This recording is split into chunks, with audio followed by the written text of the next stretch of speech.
कहानी की शुरुआत में हम एक युवा लड़के एरन रॉल्स्टन को देखते हैं जिसे एडवेंचर और हाइकिंग का बेहद शौक होता है। वो अकेले ही अमेरिका के वीरान पहाड़ी इलाकों में ट्रैकिंग करने निकल पड़ता है, लेकिन इस बार भी वो किसी को बताए बिना अपने सफर पर निकला था और यही फैसला आगे चलकर उसकी जिंदगी बदलने वाला था। हाइकिंग करते हुए एरन एक सुनसान घाटी में पहुंचता है। वहां उसकी मुलाकात दो लड़कियों क्रिस्टी और मेगन से होती है। दोनों रास्ता भटक चुकी थीं। एरन उनकी मदद करता है और उन्हें एक खूबसूरत रास्ते से ले जाने का फैसला करता है। कुछ दूर चलने के बाद वो दोनों को एक संकरे पहाड़ी दर्रे तक ले जाता है। वहां नीचे गहरा पानी भरा हुआ था। एरन बिना डरे छलांग लगा देता है। पहले तो दोनों लड़कियां घबरा जाती हैं, लेकिन नीचे से एरन की आवाज सुनकर वे भी एक एक करके कूद जाती हैं। तीनों काफी देर तक पानी में मस्ती करते हैं। सफर का हर पल यादगार बन जाता है। इसके बाद जब लौटने का समय आता है तो वे एक साथ फोटो खींचते हैं। जाते जाते दोनों लड़कियां एरन को रात की पार्टी में आने का निमंत्रण भी देती हैं, लेकिन एरन को अभी अपनी हाइकिंग पूरी करनी थी। वो मुस्कुराकर उनसे विदा लेता है और अकेला ही आगे बढ़ जाता है। उसे बिल्कुल भी अंदाजा नहीं था कि कुछ ही मिनटों बाद उसकी जिंदगी हमेशा के लिए बदलने वाली है। अब एरन बेहद संकरे और खतरनाक पहाड़ी रास्तों से नीचे उतर रहा होता है। तभी संतुलन बनाए रखने के लिए वो एक बड़े पत्थर का सहारा लेता है, लेकिन अचानक वो पत्थर अपनी जगह से खिसक जाता है। अगले ही पल एरन गहरी दरार में गिर जाता है और वही भारी चट्टान उसके दाहिने हाथ पर आकर गिर जाती है। उसका हाथ दो चट्टानों के बीच पूरी तरह फंस चुका था। वो जिंदा तो था, लेकिन अब वहां से निकल पाना लगभग नामुमकिन लग रहा था। शुरुआत में उसे ज्यादा चोट महसूस नहीं होती, इसलिए वो पूरी ताकत लगाकर अपना हाथ छुड़ाने की कोशिश करता है, लेकिन चट्टान अपनी जगह से 1 इंच भी नहीं हिलती। उसे समझ आने लगता है कि हालात बेहद गंभीर हैं। वो जोर जोर से मदद के लिए चिल्लाता है, लेकिन चारों तरफ सिर्फ वीरानी थी। वहां मीलों दूर तक कोई इंसान नहीं था। उसकी आवाज उन्हीं पहाड़ियों में गूंज कर वापस लौट आती है। कुछ देर बाद एरन अपना बैग खोलता है और उसमें रखा सारा सामान बाहर निकाल देता है। वो जानता था कि अगर उसे जिंदा बचना है तो अब उसे अपनी समझदारी और हिम्मत के भरोसे ही लड़ना होगा। उसके बैग में एक छोटा सा चाकू भी था। वो उसी चाकू से चट्टान को काटने की कोशिश करता है ताकि शायद पत्थर थोड़ा कमजोर हो जाए, लेकिन चट्टान बेहद मजबूत थी और उल्टे हाथ से काम करना भी आसान नहीं था। वो लगातार कोशिश करता रहता है। इसी दौरान चाकू उसके हाथ से फिसल कर नीचे गिर जाता है। कुछ पल के लिए उसकी उम्मीद टूट जाती है, लेकिन किसी तरह वो चाकू फिर अपनी तरफ खींच लेता है और दोबारा कोशिश शुरू कर देता है। घंटों मेहनत करने के बाद भी उसे कोई सफलता नहीं मिलती। धीरे धीरे चाकू की धार भी खत्म होने लगती है। रात हो जाती है और ठंड बढ़ने लगती है। उसे वहां फंसे कई घंटे गुजर चुके थे, लेकिन बाहर निकलने का कोई रास्ता दिखाई नहीं देता। समय बीतता जाता है। लगभग 25 घंटे गुजर जाते हैं, लेकिन उसकी हालत में कोई बदलाव नहीं आता। तभी वो अपना कैमरा निकालता है और उसमें वीडियो रिकॉर्ड करना शुरू करता है। वो कैमरे से कहता है कि उसे यहाँ फंसे हुए 2 दिन से ज्यादा हो चुके हैं। सबसे बड़ी परेशानी ये है कि किसी को भी नहीं पता कि वो कहाँ आया है। उसने घर वालों को भी नहीं बताया था और ना ही किसी दोस्त को। इसी बीच उसे ऊपर से हल्की सी आवाज सुनाई देती है। उसे लगता है कि शायद कोई वहां मौजूद है। वो पूरी ताकत से मदद के लिए चिल्लाता है, लेकिन कुछ देर बाद उसे समझ आ जाता है कि ये सिर्फ उसकी झूठी उम्मीद थी। दूसरी रात भी उसी वीराने में गुजर जाती है। अब उसके सामने सिर्फ 2 ही सवाल थे।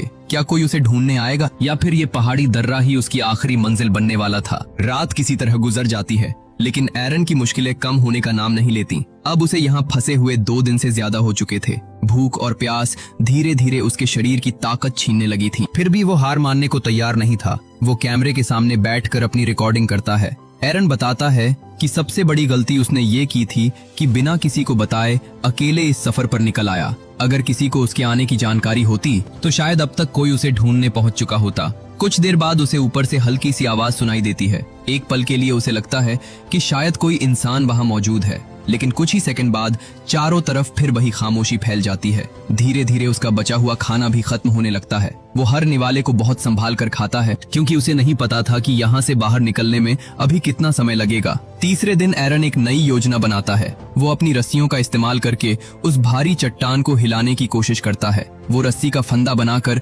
पूरी ताकत लगा देता है, लेकिन कई घंटों की मेहनत के बाद भी चट्टान अपनी जगह से बिल्कुल नहीं हिलती। जब ये कोशिश भी नाकाम हो जाती है तो उसके चेहरे पर पहली बार निराशा साफ दिखाई देने लगती है, लेकिन वो फिर भी उम्मीद का दामन नहीं छोड़ता।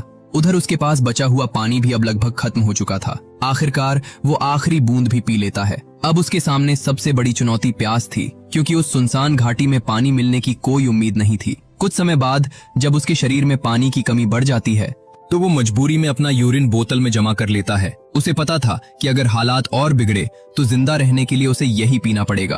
अब उसके पास करने के लिए कुछ भी नहीं बचा था। वो छोटी छोटी चीजों को ध्यान से देखने लगता है। कभी आसपास घूमते कीड़ों को देखता तो कभी उस पतली सी धूप को जो पूरे दिन में सिर्फ कुछ मिनटों के लिए उस दरार तक पहुंचती थी। इसी दौरान वो पहली बार फैसला करता है कि अगर बाहर निकलने का कोई रास्ता नहीं बचा तो उसे अपना हाथ काटना ही पड़ेगा। वो अपने हाथ को ऊपर से कसकर बांधता है और चाकू से काटने की कोशिश करता है, लेकिन उसका चाकू पूरी तरह कुंद हो चुका था। वो हाथ की ऊपरी त्वचा तक ठीक से नहीं काट पाता। कई बार कोशिश करने के बाद भी उसे सफलता नहीं मिलती और आखिरकार वो हार कर रुक जाता है। कैमरे की तरफ देखकर वो हल्की मुस्कान के साथ कहता है कि सस्ते औजार कभी मुश्किल वक्त में काम नहीं आते। ये बात मजाक जैसी जरूर लगती है, लेकिन उसके पीछे छिपी बेबसी साफ महसूस होती है। एक और दिन बीत जाता है। अब अकेलापन उसके दिमाग पर भी असर डालने लगा था। वो कभी अपने परिवार को याद करता, कभी अपने दोस्तों को, तो कभी अपनी पुरानी जिंदगी के खूबसूरत पल उसकी आंखों के सामने घूमने लगते। उसी रात अचानक मौसम बदल जाता है। आसमान में बादल छा जाते हैं और तेज बारिश शुरू हो जाती है। बारिश का पानी धीरे धीरे उसी दरार में भरने लगता है जहां एरन फंसा हुआ था। वो जल्दी जल्दी अपनी बोतलों में बारिश का पानी भर लेता है। कई दिनों बाद उसे खुलकर पानी पीने का मौका मिलता है। इससे उसके शरीर में थोड़ी ताकत जरूर लौट आती है। कुछ देर के लिए पानी इतना बढ़ जाता है कि उसे लगता है शायद अब वो चट्टान को हिला पाएगा। वो पूरी ताकत लगाकर उसे उठाने की कोशिश करता है और एक पल के लिए उसे ऐसा महसूस होता है कि उसका हाथ आजाद हो गया है। वो खुद को बाहर निकलते हुए देखता है, अपनी गाड़ी तक पहुंचता है, वहां से नेशनल पार्क छोड़कर चला जाता है। लेकिन अगले ही पल उसकी आंख खुलती है और उसे एहसास होता है कि ये सब सिर्फ एक सपना था। असलियत अब भी वही थी। उसका हाथ उसी चट्टान के नीचे फंसा हुआ था और वो अभी भी उसी वीरान दरार में कैद था। अब उसे यहाँ फंसे हुए 4 दिन पूरे हो चुके थे। लगातार भूख, प्यास और अकेलेपन की वजह से उसे अजीब अजीब चीजें दिखाई देने लगी थीं। कभी वो खुद से बातें करता तो कभी ऐसा महसूस करता जैसे कोई उसके आसपास मौजूद हो। उसे बार बार अपनी माँ की याद आती है। उसे अफसोस होने लगता है कि घर से निकलते समय उसने उनकी कॉल क्यों नहीं उठाई। अगर उसने सिर्फ एक बार बता दिया होता कि वो कहाँ जा रहा है तो शायद उसकी तलाश बहुत पहले शुरू हो गई होती। अब उसके पास सिर्फ उम्मीद बची थी और वही उम्मीद उसे अब तक जिंदा रखे हुए थी। लेकिन समय तेजी से निकल रहा था और हर गुजरते घंटे के साथ मौत उसके और भी करीब आती जा रही थी। अब एरन को इस वीरान पहाड़ी दर्रे में फंसे हुए 5 दिन पूरे हो चुके थे। लगातार भूख, प्यास और दर्द ने उसके शरीर की सारी ताकत छीन ली थी। उसके शरीर में बिल्कुल ताकत नहीं बची थी और सामने पड़ी वो विशाल चट्टान उसकी हर उम्मीद को कुचल चुकी थी। एक बार फिर वो अपने हाथ पर चाकू चलाने की कोशिश करता है, लेकिन इस बार भी वो सिर्फ अपनी त्वचा तक ही पहुंच पाता है। चाकू की धार खत्म हो चुकी थी और दर्द इतना ज्यादा था कि वो आगे कुछ नहीं कर पाता। धीरे धीरे एक और रात गुजर जाती है। अब 6ठा दिन शुरू हो चुका था। एरन इतना कमजोर हो चुका था कि मुश्किल से खड़ा भी हो पा रहा था। उसे लगने लगा था कि शायद यही जगह उसकी आखिरी मंजिल बनने वाली है। उसी सोच के साथ वो चट्टान पर अपना नाम, अपनी जन्म तिथि और अपनी संभावित मौत की तारीख लिख देता है। उसने मन ही मन मान लिया था कि अब वो कभी इस पहाड़ी दर्रे से बाहर नहीं निकल पाएगा। लेकिन अगली सुबह उसकी जिंदगी पूरी तरह बदल जाती है। उसे एक ऐसा दृश्य दिखाई देता है जिसमें वो अपने एक छोटे बच्चे के साथ खेल रहा होता है। उस बच्चे को देखकर उसके अंदर अचानक जीने की नई उम्मीद जाग उठती है। यही उम्मीद उसे आखिरी बार लड़ने की ताकत देती है। वो अपने फंसे हुए हाथ को पूरी ताकत से मोड़ता है और किसी तरह अपनी कलाई की हड्डियां तोड़ देता है।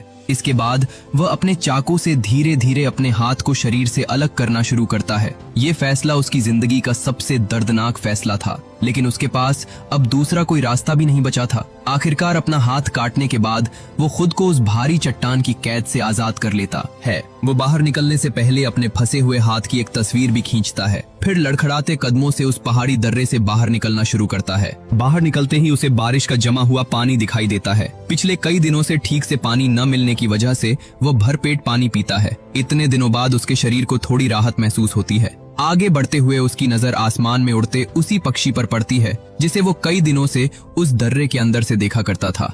आज पहली बार वो खुद भी खुली हवा में था, लेकिन उसकी मंजिल अभी भी बहुत दूर थी।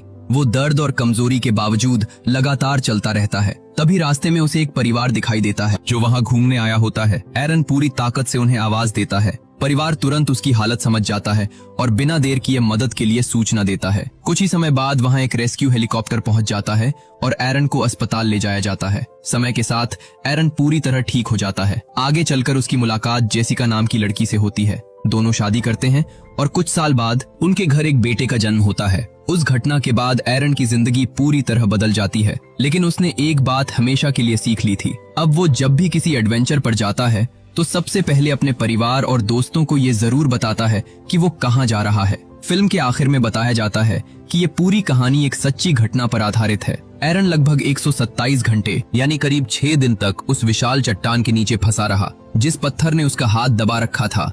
उसका वजन लगभग 360 किलो था। उसके पास पीने के लिए सिर्फ लगभग 350 मिलीलीटर पानी और खाने के लिए थोड़ा सा सामान था। फिर भी उसने आखिरी सांस तक हिम्मत नहीं हारी। यही वजह थी कि वो इतने दिनों तक जिंदा रह सका। बाद में अपने एक इंटरव्यू में एरन ने बताया कि अगर उसने पहले ही दिन अपना हाथ काटने की कोशिश की होती तो शायद ज्यादा खून बहने की वजह से उसकी मौत हो जाती, और अगर वो आखिरी दिन भी ये फैसला न लेता तो वो हमेशा के लिए उसी पहाड़ी दर्रे में फंस कर रह जाता। ये घटना 26 अप्रैल 2003 को हुई थी। इसी सच्ची घटना पर साल 2010 में 127 आवर्स नाम की फिल्म बनाई गई, जिसे पूरी दुनिया में काफी पसंद किया गया। ये कहानी हमें सिखाती है कि इंसान की सबसे बड़ी ताकत उसका शरीर नहीं बल्कि उसका हौसला होता है। जब तक उम्मीद जिंदा रहती है तब तक सबसे नामुमकिन लगने वाली लड़ाई भी जीती जा सकती है। अगर आपको ये मूवी एक्सप्लेनेशन पसंद आया हो तो वीडियो को एक लाइक जरूर करें, अपने दोस्तों के साथ इसे शेयर करें, और अगर आप ऐसी ही सच्ची घटनाओं पर आधारित शानदार मूवी एक्सप्लेनेशन हिंदी में देखना चाहते हैं तो चैनल को सब्सक्राइब करके बेल आइकन जरूर दबाएं। साथ ही कमेंट करके बताइए कि अगली बार आप किस मूवी की कहानी सुनना चाहते हैं। मिलते हैं अगली वीडियो में, तब तक के लिए धन्यवाद।